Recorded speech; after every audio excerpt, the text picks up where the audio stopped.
Hello dear friends, അടുത്തത് 5ാമത്തെ ചാപ്റ്ററാണ്. ഈ ഒരു ചാപ്റ്ററിൽ നിന്ന് കുറച്ചധികം ക്വസ്റ്റ്യൻസ് ചോദിച്ചു കാണുന്നുണ്ട്. സോഷ്യൽ സ്ട്രക്ചർ എന്ന് പറയുന്ന ഒരു കോൺസെപ്റ്റിനെ കുറിച്ചാണ് ഈ ചാപ്റ്റർ വിശദമാക്കുന്നത്. പ്രധാനപ്പെട്ട പ്രീവിയസ് ക്വസ്റ്റ്യൻസ് ഇതൊക്കെയാണ്. സോഷ്യൽ സ്ട്രക്ചർ ഒരു സോഷ്യൽ റിയാലിറ്റിയാണ് എന്നതിനെ പറ്റി ഡിസ്കസ് ചെയ്യുക. അതുപോലെ തന്നെ 3 പ്രധാനപ്പെട്ട സ്ട്രക്ചറലിസ്റ്റുകളാണ് ഇതിൽ വിവരിക്കുന്നത്. റാഡ്ക്ലിഫ് ബ്രൗൺ, ഇവാൻ പ്രിച്ചാർഡ്, അതുപോലെ തന്നെ ക്ലോഡ് ലെവി സ്ട്രോസ്. ഇവർ 3 ഇമ്പോർട്ടൻ്റ് ആയിട്ടുള്ള സ്ട്രക്ചറലിസ്റ്റുകളാണ്. ഇവരുടെ സോഷ്യൽ സ്ട്രക്ചർ മോഡലിനെ പറ്റിയിട്ട് സെപ്പറേറ്റ് ആയിട്ട് ചോദിച്ചു കാണുന്നുണ്ട്. അതുപോലെ തന്നെ അവർ തമ്മിലുള്ള ആശയത്തിനുണ്ടാകുന്ന ഡിഫറൻസിനെ പറ്റിയിട്ടൊക്കെയാണ് പ്രീവിയസ് ക്വസ്റ്റ്യൻസ് വരുന്നത്. ഓക്കെ, നമുക്ക് ആദ്യം സ്ട്രക്ചർ എന്താണെന്ന് നോക്കാം. സ്ട്രക്ചർ എന്ന് പറയുന്നത് ഒരു ലാറ്റിൻ വേർഡാണ്. സ്ട്രക്ചൂറ എന്ന് പറയുന്ന ലാറ്റിൻ വേർഡിൽ നിന്നാണ് സ്ട്രക്ചർ എന്ന് പറയുന്ന ഇംഗ്ലീഷ് ടേം ഉണ്ടാകുന്നത്. സ്ട്രക്ചൂറയുടെ മീനിങ് ടു കൺസ്ട്രക്റ്റ് എന്നുള്ളതാണ്, പടുത്തുയർത്തുക എന്നുള്ളതാണ്. പിന്നീട് ബയോളജി ഒരു സയൻറ്റിഫിക് ഫീൽഡായിട്ട് എവോൾവ് ചെയ്യുന്ന സമയത്ത് ഈ സ്ട്രക്ചർ എന്ന് പറയുന്ന വേർഡ് അവർ സ്വീകരിക്കുകയായിരുന്നു. ഘടനയെ പറ്റിയിട്ടൊക്കെ എന്താ പറയുന്നത് സൂചിപ്പിക്കാൻ വേണ്ടിയിട്ട് സ്ട്രക്ചർ എന്ന വേർഡ് അവർ അഡോപ്റ്റ് ചെയ്യുകയായിരുന്നു. നമ്മുടെ സോഷ്യോളജിയെ സംബന്ധിച്ചിടത്തോളം ക്ലാസിക്കൽ സോഷ്യോളജിസ്റ്റ്, അതായത് ആദ്യകാലത്തെ സോഷ്യോളജിസ്റ്റൊക്കെ ആയിട്ടുള്ള ഹെർബർട്ട് സ്പെൻസറാണ് ആദ്യമായിട്ട് സ്ട്രക്ചർ എന്ന ടേം ഇൻട്രൊഡ്യൂസ് ചെയ്യുന്നത്. ആക്ച്വലി അദ്ദേഹത്തിൻ്റെ ഓർഗാനിക് അനലോഗിയൊക്കെ നമ്മൾ പണ്ട് മുൻപത്തെ വീഡിയോസിലൊക്കെ ഡിസ്കസ് ചെയ്തിട്ടുണ്ട്. ഓക്കെ, അപ്പോൾ അദ്ദേഹത്തിൻ്റെ ഓർഗാനിക് അനലോഗിയുമായിട്ട് ബന്ധപ്പെട്ടുകൊണ്ടാണ് ആദ്യമായിട്ട് അദ്ദേഹം ഈ ഒരു പാർട്സിൻ്റെ ഏകീകരണം, മനുഷ്യ ശരീരത്തിനെ സൊസൈറ്റിയുമായിട്ട് ഉപമിക്കുന്ന തരത്തിലുള്ള അദ്ദേഹത്തിൻ്റെ സ്റ്റഡീസൊക്കെ പുറത്തിറങ്ങുന്നത് ആ കാലഘട്ടത്തിലാണ്. അപ്പം ആദ്യമായിട്ട് സോഷ്യൽ സ്ട്രക്ചർ എന്ന് പറയുന്ന ഒരു കോൺസെപ്റ്റ് കൊണ്ടുവരാൻ കാരണം തന്നെ ഹെർബർട്ട് സ്പെൻസറാണ്. പിന്നീട് റോബർട്ട് കെ മെർട്ടൺ 1975 ഈ ഒരു സോഷ്യൽ സ്ട്രക്ചർ എന്ന് പറയുന്ന നോഷൻ ശരിവെച്ചുകൊണ്ട് സോഷ്യൽ സ്ട്രക്ചർ പോളിഫൈലറ്റിക്കും അതുപോലെ തന്നെ പോളിമോർഫസുമാണ്, അല്ലെങ്കിൽ it has many meanings and ideas എന്നൊക്കെ അദ്ദേഹം പറഞ്ഞു വയ്ക്കുന്നത്. അതിനുശേഷം എമൈൽ ദുർഖൈം ഹെർബർട്ട് സ്പെൻസറിൻ്റെ സെയിം ഒരു മെത്തഡോളജിയൊക്കെ അഡോപ്റ്റ് ചെയ്തുകൊണ്ട് അദ്ദേഹവും ഈ ഒരു ഓർഗാനിക് അനലോഗി ശരിവെക്കുന്ന രീതിയിലാണ് സംസാരിച്ചത്.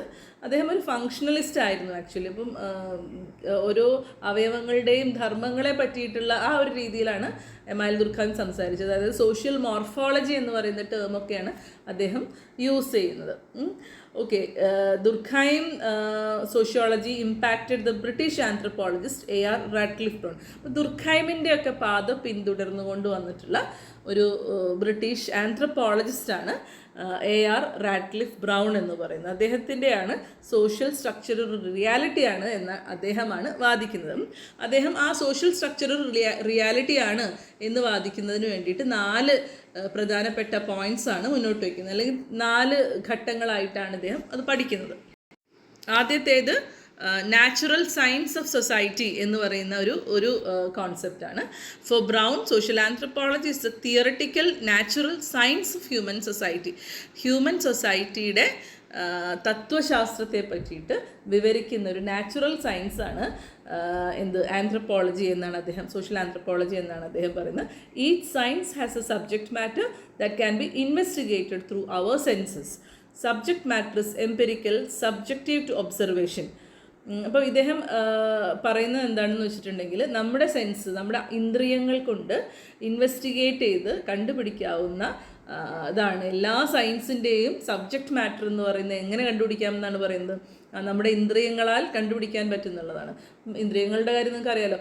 ആക്ച്വലി ഒബ്സർവേഷൻ, അതുപോലെ തന്നെ അനാലിസിസ് പോലുള്ള എക്സ്പെരിമെൻറ്റേഷൻ അനാലിസിസ് പോലുള്ള മെത്തഡോളജീസാണ് ഈ ആന്ത്രപ്പോളജിസ്റ്റുകൾ പ്രധാനമായിട്ടും ഉപയോഗിക്കുന്നത്. ഇപ്പം റാഡ്ക്ലിഫ് ബ്രൗണിനെ കുറിച്ചൊക്കെ പറയുകയാണെങ്കിൽ ഇദ്ദേഹം ഒരു ഫീൽഡ് സ്റ്റഡി നടത്തുന്ന ഒരാളാണ്. അതായത് അദ്ദേഹം അതത് ഗോത്രങ്ങളിൽ പോയിട്ട് അല്ലെങ്കിൽ ഏതെങ്കിലും കമ്മ്യൂണിറ്റികളിൽ പോയിട്ട് അവിടെ നിന്ന് താമസിച്ച് അവരെക്കുറിച്ച് വിശദമായിട്ടുള്ള അന്വേഷണങ്ങളൊക്കെ നടത്തി കുറേ കാലം കൊണ്ട് പഠനങ്ങൾ പൂർത്തിയാക്കുന്ന രീതിയൊക്കെയാണ് അദ്ദേഹം അവലംബിക്കുന്നത്. അപ്പോൾ ആദ്യകാലത്ത് അങ്ങനത്തെ രീതികളൊന്നും ഉണ്ടായിരുന്നില്ല.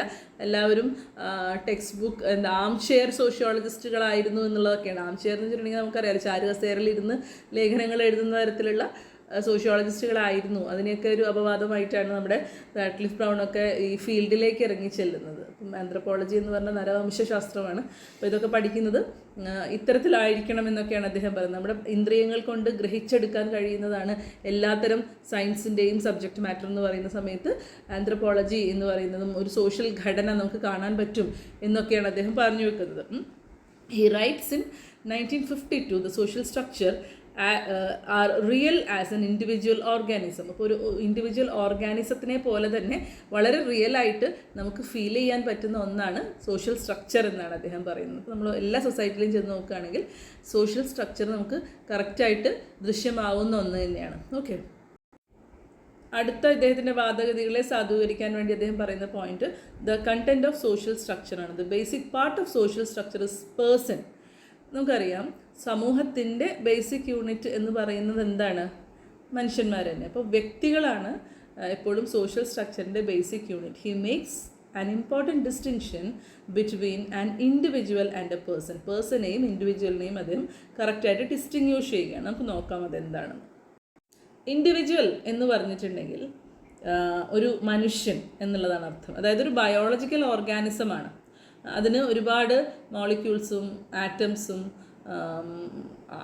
ആറ്റംസിനാലൊക്കെ നിർമ്മിക്കപ്പെടുന്ന അവയവങ്ങൾ അതതിൻ്റെ ധർമ്മം പുലർത്തുകയും അങ്ങനെ ജീവൻ നിലനിർത്തുകയും ചെയ്യുന്ന ഒരു ബയോളജിക്കൽ ഓർഗാനിസത്തിനെ അദ്ദേഹം ഇൻഡിവിജ്വൽ എന്ന് വിളിക്കുന്നു. അതേസമയം പേഴ്സൺ, വ്യക്തി എന്ന് പറയുന്ന സമയത്ത് സോഷ്യൽ റിലേഷൻഷിപ്പിൻ്റെ സങ്കീർണതകൾ അടങ്ങുന്ന ഒന്നാണ് പേഴ്സൺ എന്ന് പറയുന്നത്. എങ്ങനെയാണ് ഒരു ഇൻഡിവിജ്വൽ പേഴ്സൺ ആവുന്നത്? ഇൻഡിവിജ്വൽ ജനിച്ചു വീഴുന്ന സമയത്ത് അത് വെറും ഒരു ബയോളജിക്കൽ ഓർഗാനിസമാണ്. അതിന് ഭക്ഷണം കഴിക്കുകയും ജീവിക്കുകയും ചെയ്താൽ മാത്രം മതി. അല്ല, അതിൻ്റെ പ്രാഥമികമായിട്ടുള്ള ആവശ്യങ്ങൾ നിർവഹിക്കുക മാത്രം ചെയ്തു കഴിഞ്ഞാൽ ധർമ്മം പൂർത്തിയാകുന്ന ഒന്നാണ് ബയോളജിക്കൽ ഓർഗാനിസം. അതേ സമയത്ത് ബന്ധങ്ങളാൽ കെട്ടുപിണഞ്ഞ് സോഷ്യലൈസേഷന് വിധേയമാകുമ്പോഴാണ് ഒരു ഇൻഡിവിജ്വൽ പേഴ്സണായി മാറുന്നത്. ഓക്കെ, ഇത്തരത്തിൽ നോംസും വാല്യൂസും കൺട്രോൾ ചെയ്യപ്പെടുന്ന ഒരു സിസ്റ്റം അല്ലെങ്കിൽ ഓർഗനൈസ്ഡ് ആയിട്ടുള്ള ഒരു സിസ്റ്റം ആയ സൊസൈറ്റിയിൽ ഉരുവാകുന്ന രണ്ട് വ്യക്തികൾ തമ്മിലുള്ള ബന്ധങ്ങൾ, അതാണ് പ്രധാനമായിട്ടും ഒരു സോഷ്യോളജിസ്റ്റിൻ്റെ യൂണിറ്റ് ഓഫ് സ്റ്റഡി എന്നൊക്കെയാണ് ഇദ്ദേഹം പറയുന്നത്. Brown includes 2 aspects within social structure. Social സ്ട്രക്ചറിന് 2 തലങ്ങളുണ്ട് എന്നാണ് അദ്ദേഹം പറയുന്നത്. Social relations of person to person. Social relationship, 2 പേര്, ഇൻ്റർപേഴ്സണൽ റിലേഷൻസ് എന്ന് പറയും, 2 വ്യക്തികൾ തമ്മിലുള്ള സാമൂഹികമായിട്ടുള്ള ബന്ധവും. അതുപോലെ രണ്ടാമതായിട്ട് the differentiation of individual and of the classes by social rule. ഒരു സോഷ്യൽ റോളിൻ്റെ അടിസ്ഥാനത്തിൽ ഒരു വ്യക്തി എന്തൊക്കെ റോളുകൾ കൈകാര്യം ചെയ്യുന്നു എന്നതിൻ്റെ അടിസ്ഥാനത്തിലും അവനെ വർഗീകരിക്കുന്നതിൻ്റെ അടിസ്ഥാനത്തിലും ഉണ്ടാകുന്ന ഡിഫറൻസിയേഷൻ, ഇങ്ങനെ 2 ആസ്പെക്റ്റുകളാണ് ഒരു സോഷ്യൽ സ്ട്രക്ചറിന് ഉണ്ടാകുന്നത്. തീർച്ചയായിട്ടും അല്ലേ. ഇപ്പം ഫാമിലി തന്നെ നിങ്ങൾ എടുത്ത് നോക്കിയിട്ടുണ്ടെങ്കിൽ ആ ഫാമിലിയിലുള്ള വ്യക്തികൾ തമ്മിലുള്ള interpersonal relationship will be there and the respected role, respective roles they are handling, അല്ലേ. അച്ഛൻ, അമ്മ, കുട്ടി, ഭാര്യ, ഭർത്താവ്, അങ്ങനെ പറഞ്ഞിട്ടുള്ള റോൾസ്. അപ്പോൾ അതിലൊരു ഡിഫറൻസിയേഷൻ ഉണ്ടാകുന്നുണ്ട്. ഓരോരുത്തരുടെ റോളിനും ഓരോ ധർമ്മങ്ങളുണ്ട്. അപ്പോൾ അത്തരത്തിലുള്ള ഈ 2 ഘടകങ്ങളാണ് ഒരു സോഷ്യൽ സ്ട്രക്ചറിൻ്റെ 2 ബേസിക് ആയിട്ടുള്ള ആസ്പെക്റ്റ് എന്നാണ് അദ്ദേഹം പറയുന്നത്. ഓക്കെ, അടുത്തതായിട്ട് അദ്ദേഹത്തിൻ്റെ വാദഗതികളെ സാധൂകരിക്കാൻ വേണ്ടി അദ്ദേഹം സ്ട്രക്ചറൽ ടൈപ്പിനെ കുറിച്ച് സംസാരിക്കുന്നു. Social anthropologist, when carries out his field work, he actually investigates its social structure. ഒരു സോഷ്യൽ ആന്ത്രപ്പോളജിസ്റ്റ് ഫീൽഡ് വർക്കിലൂടെ പഠനം നടത്തുന്ന സമയത്ത് അദ്ദേഹം പ്രധാനമായിട്ട് ഇൻവെസ്റ്റിഗേറ്റ് ചെയ്യുന്നത് എന്താണ്? സോഷ്യൽ സ്ട്രക്ചറിനെയാണ് എന്നാണ് അദ്ദേഹം പറയുന്നത്. Be an actually existing concrete reality to be directly observed. അപ്പം സോഷ്യൽ സ്ട്രക്ചർ എന്നത് ഒരു കോൺക്രീറ്റ് റിയാലിറ്റി അല്ല. അപ്പം അതുകൊണ്ട് ഡയറക്റ്റായിട്ട് നമുക്ക് ഒബ്സർവ് ചെയ്യാൻ പറ്റില്ല. But what social anthropologist when carries out his field work, he actually investigates is it social structure. ഒരു സോഷ്യൽ ആന്ത്രപ്പോളജിസ്റ്റ് പഠനം നടത്തുന്ന സമയത്ത് അദ്ദേഹം ആക്ച്വലായിട്ട് ഇൻവെസ്റ്റിഗേറ്റ് ചെയ്യുന്ന എന്തിനെ കുറിച്ചാണ്? സോഷ്യൽ സ്ട്രക്ചറിനെ കുറിച്ചാണ്. സോഷ്യൽ സ്ട്രക്ചർ എന്ന് പറയുന്ന ഒരു കോൺക്രീറ്റ് റിയാലിറ്റി ഒന്നുമല്ല. അപ്പോൾ നമുക്കൊരു മൂർത്തമായിട്ടുള്ളൊരു സംഗതിയൊന്നുമല്ല ഓടിപ്പോയിട്ട് എടുത്ത് പഠിക്കാനൊക്കെ. ഒരു കല്ലോ മണ്ണോ കെട്ടിടമോ പോലുള്ളൊരു കാര്യമല്ല സോഷ്യൽ സ്ട്രക്ചർ എന്ന് പറയുന്നത്. അതൊരു അബ്സ്ട്രാക്റ്റ് ആയിട്ടുള്ള ഒരു പിക്ചർ ഓഫ് ദ സൊസൈറ്റിയാണ്. അപ്പോൾ ആ അബ്സ്ട്രാക്റ്റ് ആയിട്ടുള്ള പിക്ചർ ഓഫ് ദ സൊസൈറ്റി പഠിക്കണമെങ്കിൽ എന്തായിരിക്കും അദ്ദേഹം പഠന വിധേയമാക്കേണ്ടത്? സാമൂഹികമായിട്ടുള്ള റിലേഷൻഷിപ്പിനെ കുറിച്ച് തന്നെയായിരിക്കും പഠിക്കേണ്ടി വരിക. Radcliffe brown makes distinction between social structure and structural type or the form. He distinguished from the history or biography. Science is not concerned with a particular or unique. It is rather concerned with general, with propositions that apply the entire phenomenon. It concerned the form of the structure. Actually, ഇദ്ദേഹം കുറച്ച് detail ആയിട്ട് തന്നെ പഠനം നടത്തുന്നുണ്ട്. Structural ടൈപ്പിനെ പറ്റിയിട്ടും structural അല്ലെങ്കിൽ ഫോമിനെ പറ്റിയിട്ടൊക്കെയാണ് അദ്ദേഹം പഠിക്കുന്നത്. അപ്പം നമുക്കറിയാൻ പറ്റും ഓരോ സൊസൈറ്റിയിലും സോഷ്യലായിട്ടുള്ള സ്ട്രക്ചേഴ്സ് ഉണ്ട്. ഊടും പാവും കറക്റ്റായിട്ട് നെയ്യപ്പെട്ടിട്ടാണ് സൊസൈറ്റി എന്ന് പറയുന്ന ഒരു അദൃശ്യമായിട്ടുള്ള വെബ് ഓഫ് സോഷ്യൽ റിലേഷൻഷിപ്പ് എന്നാണ് പറയപ്പെടുന്നത്. അപ്പം ഇത്തരത്തിലുള്ള വെബ് ഓഫ് സോഷ്യൽ റിലേഷൻഷിപ്പ് നെയ്തെടുക്കപ്പെടുന്നത് പലതരത്തിലാണ്, പല രീതിയിലാണ് അല്ലേ. അപ്പം ഒരു യുണീക്കായിട്ടുള്ള ഒരു പെർട്ടിക്കുലർ ആയിട്ടുള്ള ഒരു സ്ട്രക്ചർ നമുക്ക് ഉറപ്പ് പറയാൻ പറ്റില്ല. പല രീതിയിലാണ് പല സൊസൈറ്റീസും നിലനിൽക്കുന്നത്. അപ്പം എന്താ പറയുന്നത്, ഹിസ്റ്ററിയിൽ നിന്നും വ്യത്യസ്തമായിക്കൊണ്ട് അല്ലെങ്കിൽ ബയോഗ്രഫിയിൽ നിന്നും വ്യത്യസ്തമായിക്കൊണ്ട് സയൻസ് എപ്പോഴും കൺസേൺഡ് ആയിട്ടുള്ളത് എന്തിനെ കുറിച്ചാണ്? ഒരു ജനറൽ ആയിട്ടുള്ള രൂപരേഖ അതിനെക്കുറിച്ചാണ്. അപ്പം മൊത്തം ഫിനോമിനയെയും, അതായത് മൊത്തം സാമൂഹിക പ്രതിഭാസങ്ങളെയും ഡെപ്പിക്റ്റ് ചെയ്യുന്ന അല്ലെങ്കിൽ വരച്ച് കാണിക്കുന്ന ഒരു ജനറൽ ആയിട്ടുള്ളൊരു പിക്ചറായിട്ടാണ് സോഷ്യൽ സ്ട്രക്ചറിനെ ഇദ്ദേഹം വിലയിരുത്തുന്നത്. Okay, it concern the form of the structure. സ്ട്രക്ചറിൻ്റെ ഫോം അല്ലെങ്കിൽ തരം, അതിനെക്കുറിച്ചാണ് ഇവർ കൂടുതൽ കൺസേൺഡ് ആവുന്നത്. Okay, social structure continues over time, a kind of continuity that Brown calls as dynamic continuity. അപ്പം സോഷ്യൽ സ്ട്രക്ചർ എന്ന് പറയുന്നത് പല കാലഘട്ടങ്ങളിൽ പലതാണ്. എന്നിരുന്നാലും എന്നും ഒരു ബേസിക് ആയിട്ടുള്ള ഒരു പൊതുവായിട്ടുള്ള രൂപരേഖ നിലനിർത്താൻ ആർക്ക് കഴിയുന്നുണ്ട്? സോഷ്യൽ സ്ട്രക്ചറിന് കഴിയുന്നുണ്ട്. ഇപ്പോൾ നമ്മൾ ഒരു പുരാതന കാലഘട്ടങ്ങളിലേക്ക് നോക്കുക, സൊസൈറ്റി ഉണ്ടായ കാലഘട്ടങ്ങളിൽ ബേസിക് ആയിട്ട് ഫാമിലി, അതിനോട് റിലേറ്റഡ് ആയിട്ടുള്ള മറ്റ് ഇൻസ്റ്റിറ്റ്യൂഷൻസ്, ഇവയൊക്കെയാണ് എന്തുണ്ടാക്കുന്നത്? സോഷ്യൽ സ്ട്രക്ചർ ഉണ്ടാക്കുന്നത്.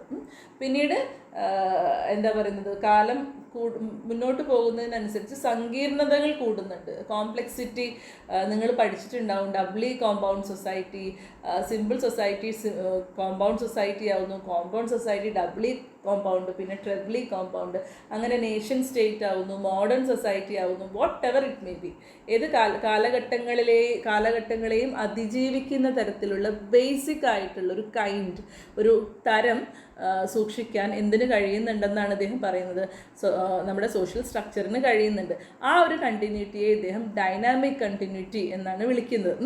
It is organic structure of A living body. നിങ്ങൾക്കറിയാം, ലിവിങ് ബോഡിയുടെ എവല്യൂഷൻ നമ്മൾ എടുത്ത് നോക്കുകയാണെങ്കിൽ അമീബയിൽ നിന്നും ഇന്നത്തെ ഏറ്റവും കോംപ്ലക്സ് ആയിട്ടുള്ളൊരു ജീവിയിലേക്കുള്ള ഒരു പരിണാമം നിങ്ങൾ എടുത്ത് നോക്കുകയാണെങ്കിൽ ബേസിക് ആയിട്ടുള്ള കോമ്പോസിഷൻസ് ഒന്ന് തന്നെയാണെങ്കിലും സങ്കീർണതകളിൽ മാത്രമാണ് വ്യത്യാസം സംഭവിക്കുന്നത് അല്ലേ. ജീവൽ പ്രവർത്തനങ്ങൾ സെയിം തന്നെയാണ്.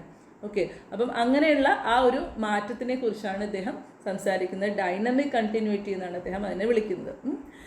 Structural form of society moves from ideographic to Structural form of society moves from the ideographic to nomothetic. എന്താണ് ഐഡിയോഗ്രാഫിക്, എന്താണ് നോമത്തെറ്റിക്? അതായത് ഐഡിയോഗ്രാഫിയിൽ നിന്നും നോമത്തെറ്റിക് ആയിട്ടാണ് എന്ത് പോകുന്നത്? സ്ട്രക്ചറൽ ഫോമിൻ്റെ സ്റ്റഡി മൂവ് ചെയ്യുന്നതെന്നാണ് അദ്ദേഹം പറയുന്നത്. ഐഡിയോഗ്രാഫിക് എന്ന് പറഞ്ഞാൽ സിംഗിൾ യൂണിറ്റിനെ കുറിച്ചുള്ള പഠനമാണ്.